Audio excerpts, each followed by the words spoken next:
Set से बहुत सारा क्वेश्चन डायरेक्ट बोर्ड एग्जाम में आपको देखने को मिलेगा। फर्स्ट महत्वपूर्ण क्वेश्चन है, पूछा जा रहा है कि 92/115 का सरलतम रूप है। सरलतम रूप, सरल रूप का मतलब होता है छोटा रूप। तो यहाँ पर आप सिंपली क्या कीजिएगा कि आप ऊपर नीचे जो है काटिएगा तो यहाँ पर आपको सरलतम रूप जो है मिल जाएगा। क्या करना है, यहाँ पर देखिए आपका जो सही आंसर होगा एक का, वो बी होगा 4/5। अब 4/5 कैसे हुआ, इस बातों को ध्यान से आप लोग समझने की कोशिश कीजिए। देखिए, अगर आप 23 के पहाड़ा को अगर आप जो है 4 बार पढ़ते हैं तो 92 होगा, ठीक है। 23 चौके 92 और 23 पंचे अगर आप करते हैं तो होगा 115, यानी कि ऊपर 4 और नीचे 5। तो इस तरह से अगर आप काटिएगा तो 4/5 यहाँ पर आपका बिल्कुल जो है सही आंसर हो जाएगा। तो इस तरह से आप लोग शॉर्टकट में इस टाइप के क्वेश्चन का आंसर दे सकते हैं। आगे बढ़िए और देखेंगे यहाँ पर आपके 2 नंबर महत्वपूर्ण क्वेश्चन। 2 नंबर क्वेश्चन के द्वारा जो है यहाँ पर आपसे पूछा जा रहा है कि 2 परिमेय संख्याओं के बीच अधिकतम कितनी परिमेय संख्या हो सकती हैं। तो 2 परिमेय संख्याओं के बीच अधिकतम अनंत परिमेय संख्या हो सकती है। तो यहाँ पर जो आपका डी ऑप्शन है बिल्कुल ही सही हो जाएगा। आगे बढ़ेंगे और सभी साथी देखेंगे यहाँ पर जो है 3 नंबर महत्वपूर्ण क्वेश्चन के द्वारा जो है यहाँ पर आपसे पूछा जा रहा है कि निम्नलिखित में से किसका दशमलव प्रसार शांत है। तो 3 का जो यहाँ पर आपका सही आंसर होगा वो सी होगा। याद रखिएगा, इसका दशमलव प्रसार जो है शांत है। दशमलव प्रसार इसका शांत कैसे है आपको पता होना चाहिए। दशमलव प्रसार शांत किसका होता है, अगर आप नीचे वाले का, जिसको हम हर बोलते हैं, हर का अगर गुणनखंड 2 के पावर m गुने 5 के पावर n के रूप का जिसका होता है वो शांत होता है।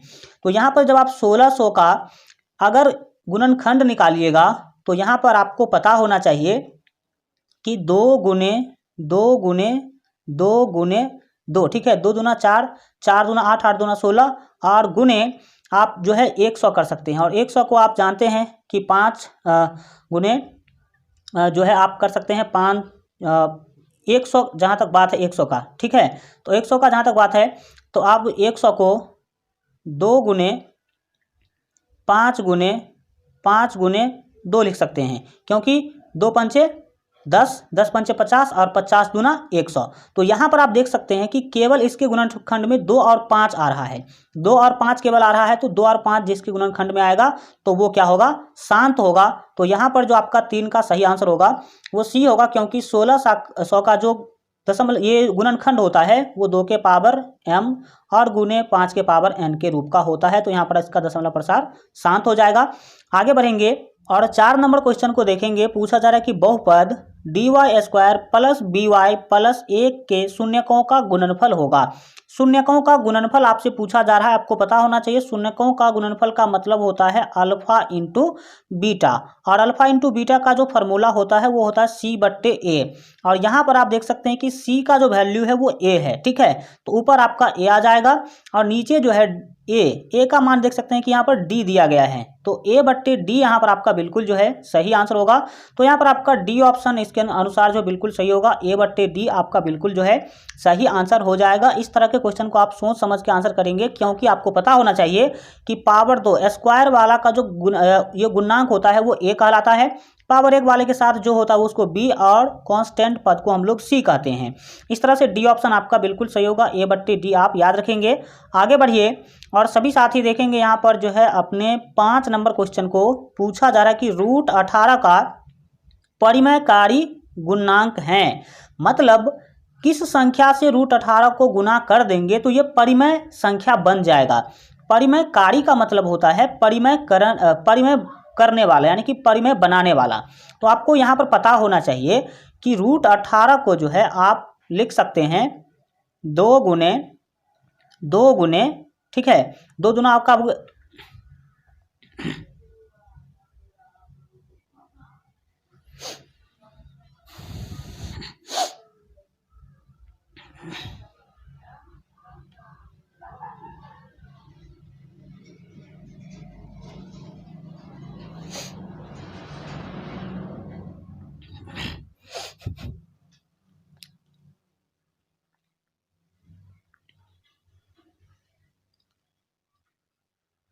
दो गुने 3 गुने 3, यानी कि 2 दूतिया 6 और छतरी का 18। तो यहाँ पर आप देख सकते हैं कि जिसका जोड़ा लगता है वो क्या होता है, बाहर आ जाता है।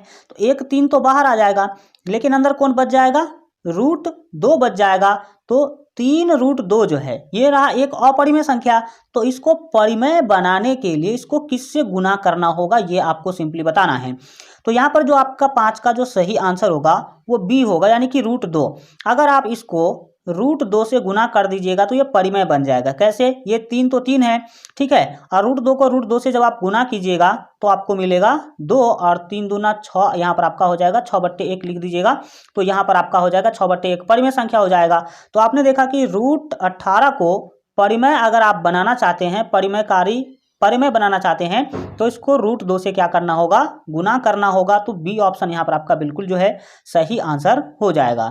आगे बढ़ेंगे और देखेंगे यहाँ पर जो है आपके 6 नंबर महत्वपूर्ण क्वेश्चन को पूछा जाए कि सबसे छोटी अभाज्य संख्या क्या है।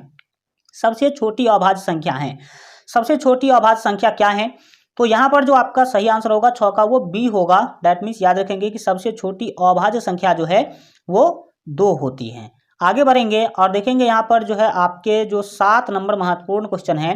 7 नंबर क्वेश्चन के द्वारा जो है यहाँ पर आपसे पूछा जा रहा है कि यदि a = BQ + R, जहाँ a और b धनात्मक पूर्णांक हो तो आपको बताना है कि निम्नलिखित में से कौन सा स्थिति जो है वो सही होगा। तो आप सभी साथी पढ़े होंगे a = BQ + R जो है वो यूक्लिड विभाजन प्रमेय का है। और जहाँ पर आपको पता होना चाहिए कि R जो होता है वो b से छोटा होता है और 0 से बड़ा या बराबर होता है।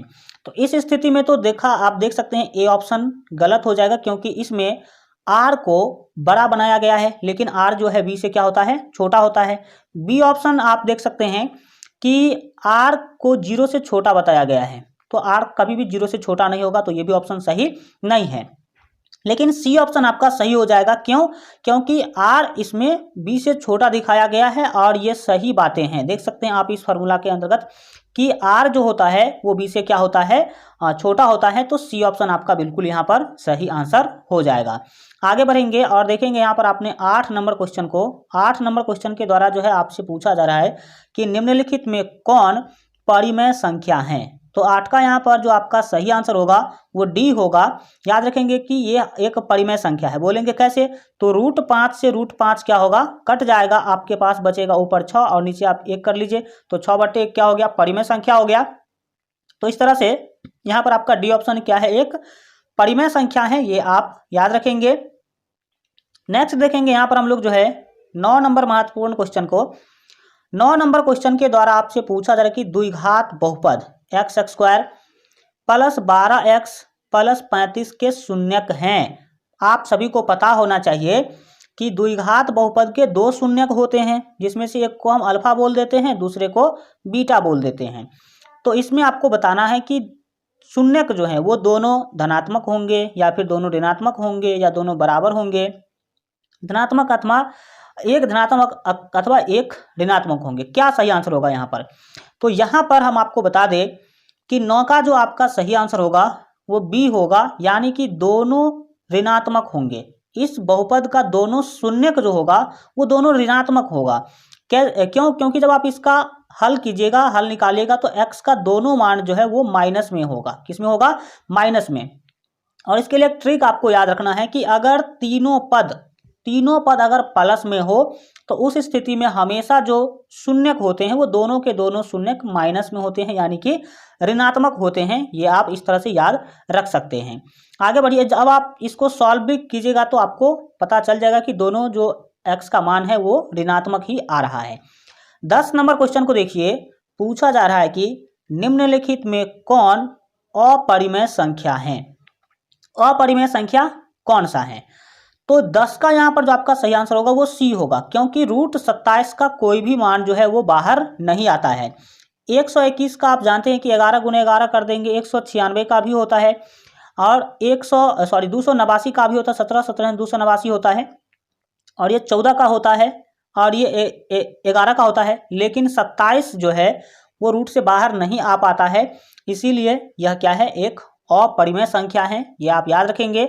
आगे बढ़ते हैं और देखेंगे यहाँ पर जो है आपके जो 11 नंबर क्वेश्चन है, इसको पूछा जा रहा है कि बहुपद 5y² माइनस 25 के शून्यक हैं। इसके शून्यक कौन होंगे ये आपको बताना है। तो देखिए यहाँ पर हम करते क्या हैं कि 5y² माइनस 25 जो है ना, उसमें हम 5 कॉमन ले लेते हैं। ठीक है, 5 जब आप कॉमन ले लीजिएगा तो y² और माइनस 5 बचेगा। ठीक है, बराबर इसको 0 कर लीजिए क्योंकि शून्यक निकालना है। तो इस स्थिति में आप देख सकते हैं कि ये 5 0 के नीचे जाएगा तो 0 हो जाएगा। तो आपके पास बचा क्या, आपके पास बचा y² माइनस 5 बराबर 0। और जब आप y को बाएं रखिएगा, दाहिने जाएगा कौन, -5 है तो +5 चला जाएगा और इस पर से स्क्वायर यहाँ पे होता है, अगर स्क्वायर हटा देंगे तो दाहिने में लग जाएगा रूट, और रूट का वैल्यू कभी भी -√5 भी होगा और +√5 भी होगा। तो -√5 +√5 यहाँ पर आपका बिल्कुल जो है सही आंसर होगा। तो 11 का जो यहाँ पर आपका सही आंसर होगा वो आपका सी होगा। एक तो प्लस में √5 होगा और एक किस में होगा, -√5 होगा। तो यहाँ पर आपका जो सी ऑप्शन है बिल्कुल सही आंसर हो जाएगा। आगे बढ़ेंगे और 12 नंबर क्वेश्चन को देखिए। 12 नंबर क्वेश्चन बहुत ही महत्वपूर्ण है और 100% ये क्वेश्चन पूछा जाएगा आपके एग्जाम में। पूछा जा रहा है कि एक द्विघाती बहुपद के शून्यकों का योग तथा गुणनफल क्रमशः आपको 3 तथा -40 हैं, तो आपको द्विघात बहुपद बताना है कि कौन सा होगा। तो यहाँ पर योग दिया गया है 3 और गुणनफल दिया गया है -40। शून्यकों का योग है 3 और शून्यकों का गुणनफल है -40। अब इसमें आपको पता होना चाहिए कि द्विघात बहुपद निकालने का फॉर्मूला क्या होता है। तो आपको बता दें कि द्विघात बहुपद निकालने का जो फॉर्मूला होता है वो होता है x² minus alpha plus beta into x plus alpha into beta होता है। ठीक है, तो अब आपको यहाँ पर क्या करना है कि फर्स्ट तो आपका x² ही रहेगा। ठीक है, और अल्फा प्लस बीटा का मान यहाँ पर आप देख सकते हैं कि 3 दिया गया है, और 3 को जब आप इस x से गुना कीजिएगा तो 3x होगा, और यहाँ पे माइनस है तो -3x हो जाएगा। कितना होगा, -3x। और अल्फा इंटू बीटा का मान देख सकते हैं कि -40 दिया गया है, तो यहाँ पर हम ले लेंगे -40 ले लेंगे। तो इस तरह से x² -3x और -40 यहाँ पर आपका बिल्कुल जो है सही आंसर हो जाएगा। तो इस तरह से 12 का जो आपका सही आंसर होगा वो ए होगा। डैट मीन्स याद रखेंगे x² -3x और -40 यहाँ पर आपका बिल्कुल सही जो है आंसर हो जाएगा। आगे बढ़ेंगे और देखेंगे यहाँ पर जो है आपके 13 नंबर क्वेश्चन को। 13 नंबर क्वेश्चन है युग्म समीकरण x + 2y = 4 और दूसरा समीकरण आपको दिया गया है 2x + 4y = 8 का है। ये इसका हल जो है कैसा होगा, एक हल, दो हल या कोई हल नहीं या अनगिनत हल, कैसा हल होगा इसका। तो देखिए अनुपातों का अगर तुलना किया जाए तो जो a1 का मान है यहाँ पर 1 है। ठीक है, और जो b1 का मान है यहाँ पर कितना है, 2 है, तो 1/2 हो गया। फिर जो b1 का मान है वो 2 है और b2 का मान यहाँ पर आपको 4 दिया गया है। साथ ही देख सकते हैं कि जो c1 का मान है वो 4 है और जो d1 का मान है वो 8 है। तो यहाँ से आप देख सकते हैं कि 2 1 का 2 और 2 दूना 4 कट जाएगा, फिर 4 1 का 4 और 4 दूना 8 जो है कट जाएगा। तो यहाँ पर आपको मिल क्या रहा है, 1/2 1/2 और 1/2 मिल रहा है, यानी कि सभी के बराबर हैं। तो जब a1/a2 बराबर होता है b1/b2 के और b1/b2 बराबर हो जाए अगर c1/c2 के, यानी कि सभी अगर सबके बराबर हैं तो अनगिनत हल होते हैं। यानी कि 13 का यहाँ पर जो आपका डी ऑप्शन है बिल्कुल जो है सही आंसर हो जाएगा। अनगिनत हल यहाँ पर होगा और ये संगत समीकरण होगा और समपाती होगा। एक ही रेखा पर क्या होगा, दोनों इसका जो रेखा है वो क्या करेगा, लाइक करेगा। आगे बढ़ेंगे और 14 नंबर क्वेश्चन देखिए।